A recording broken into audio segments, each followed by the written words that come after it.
Hello and welcome to Step Up Challenge Day 9. We're closer to the end of the challenge than we are to the beginning where we started, and I truly celebrate you, and I celebrate myself for having come this far.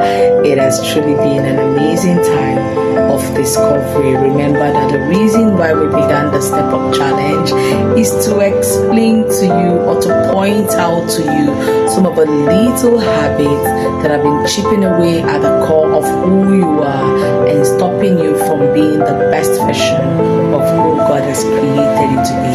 And I truly do hope that this challenge, at least up to this point, has been useful for you, has been impactful for you, has jolted you, has reawakened you, and made you or brought you to the point where you're more conscious of the things that you do, of the things that you see, and of yourself as a whole.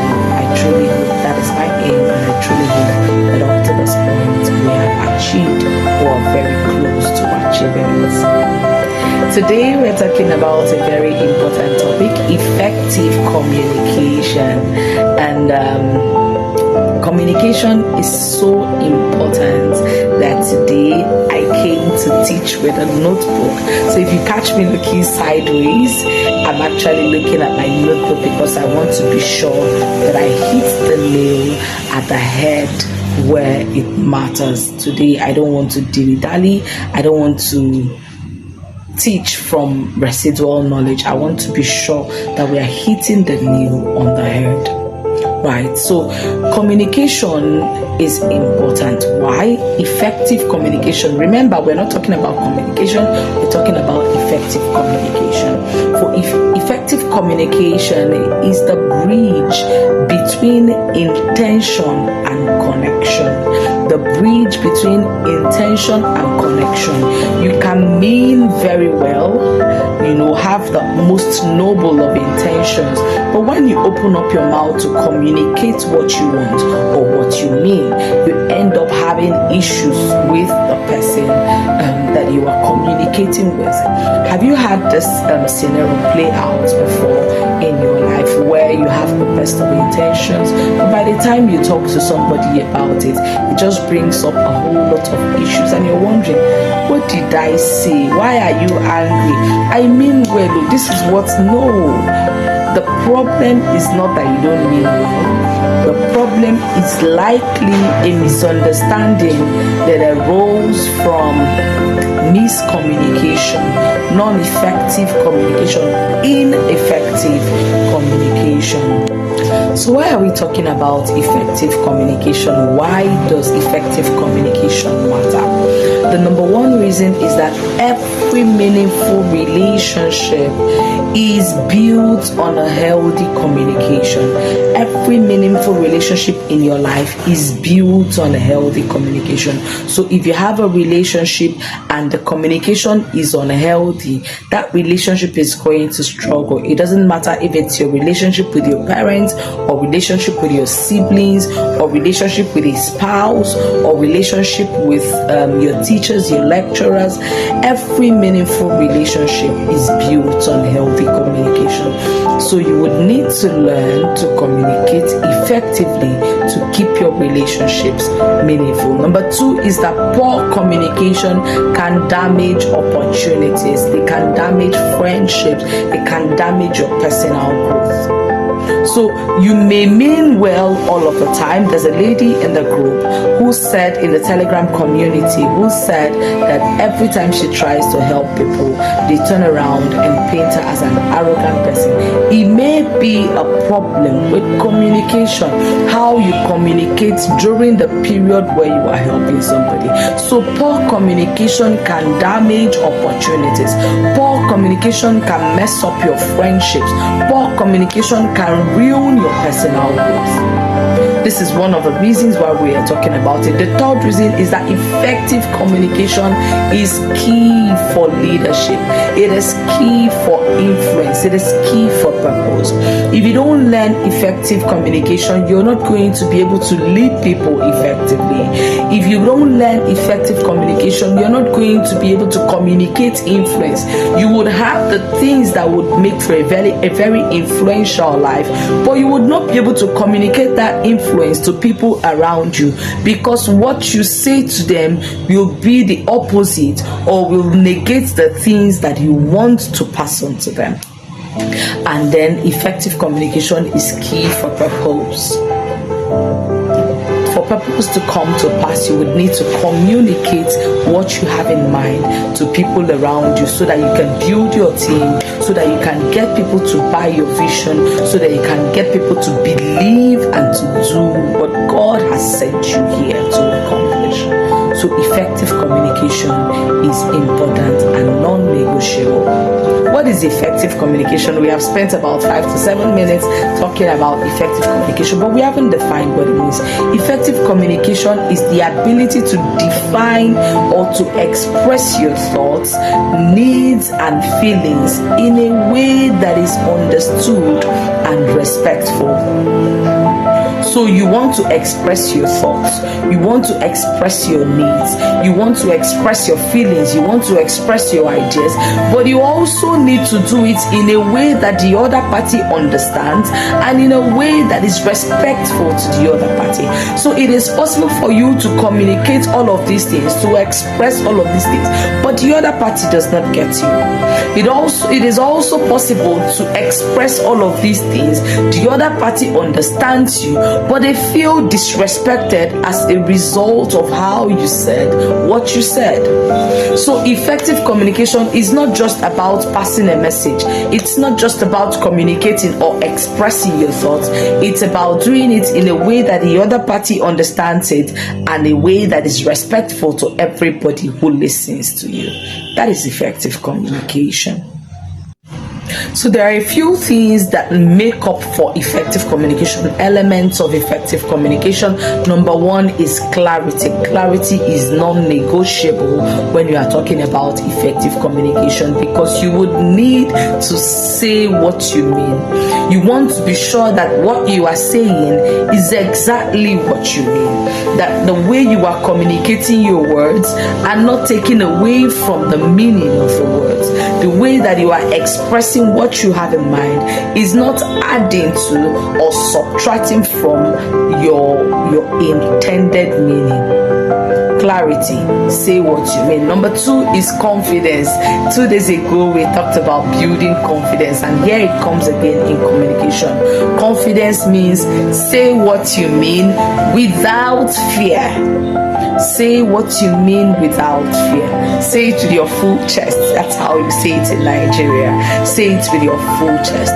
So say what you mean without fear. That is confidence. The number 3 element of effective communication is compassion. You want to say what you mean, you want to say it without fear, but you want to consider the feeling or the emotions or the other individual as you say what you want to say, and you want to say it boldly. You want to put the emotions of the other party into consideration. So compassion, say it with care. Number 1, clarity, say what you mean. Number 2, confidence, say it without fear. Number 3, compassion, say it with care. Number 4, curiosity, listen with intent to be understood. Listen, communication is a two-way street. You speak and the other person responds, so that you are sure that they understand what you're saying. So when you are done saying what you mean, saying it without fear and saying it with care, you also listen to other party with the intention to understand what they say, because a lot of times when we listen with intent to reply. You're just waiting for the person to finish so that you throw your own bomb. What's that thing we call it? Clap back. Yes. so that you throw your own clap back at them and you will eat 10 over 10, leaving no crumbs. That's how you say it, yeah? So you would need to speak with clarity, you would need to speak with compassion, you would need to speak with confidence, and you would need to be curious enough to understand the other party during effective communication. There are a few barriers to effective communication. Number one is assumption. So as I say assumption, there's an image that comes to mind, an image of a dolphin, splashing in a river or an ocean. I'm not sure which it is, but when they show that image, they now put a caption that says how women jump into conclusion. So if your aim is effective communication, you must do away with assumption and listen to that person and believe that what they are saying to you is what they mean to say to you. So you're not assuming ulterior motives, you're not assuming, or you're not trying to read their mind to get an intent out of what they are saying. You are listening to what they are saying and you are speaking out to confirm that what you hear is what they intend to say or what they mean. Number two is poor listening habits. Poor listening habits will be a barrier to effective communication, especially when you're listening to reply or listening to find a fault or listening to build your argument. So every time that you're listening to somebody, there's something called active listening. You're listening, all of your attention is on them so that you are getting both the verbal and the non-verbal cues that they are giving. So poor listening habits. Number three is emotional outburst. Some of us are not able to communicate without, shouting at the top of our lungs, and it's not like it's our natural voice. It's because you're either too excited or too angry, and so you have an outburst of emotions that keeps you from communicating effectively. So if you intend to communicate effectively, you want to keep your emotions in check. You want to keep your emotions in check and be sure that you understand the other party and that you say what you mean. Number four, lack of self-awareness. We have talked about self-awareness. So when you're not aware of yourself, you can be that person who raises their voice at people without meaning to, but without also paying attention to it. You can be that person who just believes that the world is out to get you, and so you approach communication from an angle of defense. When you open your mouth to speak, you're coming from the defensive, and so it comes across to the other party as if you are attacking them. So a lack of self-awareness can be a barrier to effective communication. The last one we're going to be talking about is over communication. This is where you give too much information, where you are talking too much, where you are oversharing too much communication, over communication.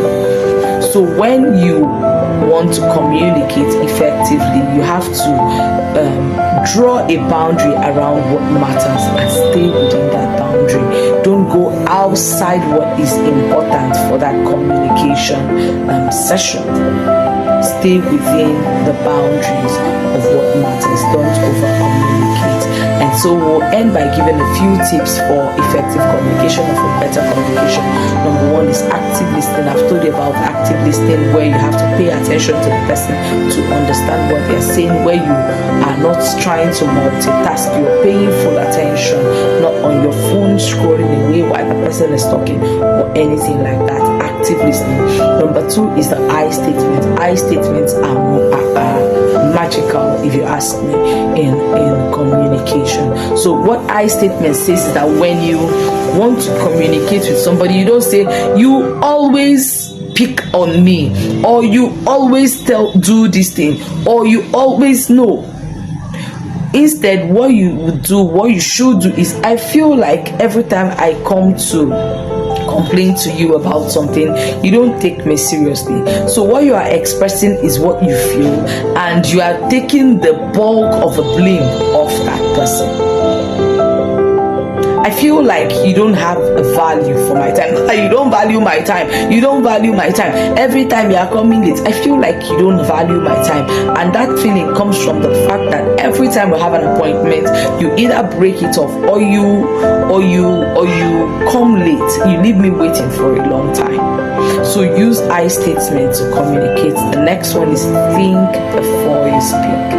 Think before you speak. And for this, the example I'm going to raise is that I remember sometime I had a misunderstanding with somebody, and then the following day, when the person came to apologize, they were apologizing for some of the things that they said in the heat of anger. And after they apologized, they also said to me, it's amazing that I think of everything you say, and it's funny that everything you said to me in the heat of that disagreement was true. And I said yes, because before I say a thing, I do my best to think it through. So think before you speak, so that you're not apologizing for what you said in the heat of anger. I am one person who believes that people speak from the abundance of their heart. When somebody says something to me, I believe that they mean it. They just did not mean to say it to me at that point when they said it. So think before you speak. And then the last one is show empathy. Every time when you need to communicate, put yourself in the shoes of the other person and be sure that you will be okay if somebody communicated to you in that manner. I hope that you have learned something today. We will share the journal, and as always, we will meet at 8 p.m. on the Telegram group to discuss our takeaway from today's session. I am rooting for you as always, and I am cheering you on. I believe that you can truly step up and that you will bloom into the person that God has created you to be. I want to give you a reminder about the Bloom Inner Circle. From tomorrow day 10, we'll start to share the registration details for Bloom Inner Circle. But I want you to know that everything that you need to thrive into a young woman, fulfilling purpose and enjoying every area of our life, enjoying fulfillment in every area of our life, is within the Bloom Inner Circle. I want to encourage you to enroll. I want to encourage you to invite your friends to be a part of it. I want to encourage you to invite your sisters, your cousins, your nieces to be a part of it. You will not regret it, I assure you. Starting tomorrow also, I will also be sharing feedback that we have received from the Bloom Inner Circle over the years, and I am sure that it will make a difference in your life. Have a beautiful day ahead.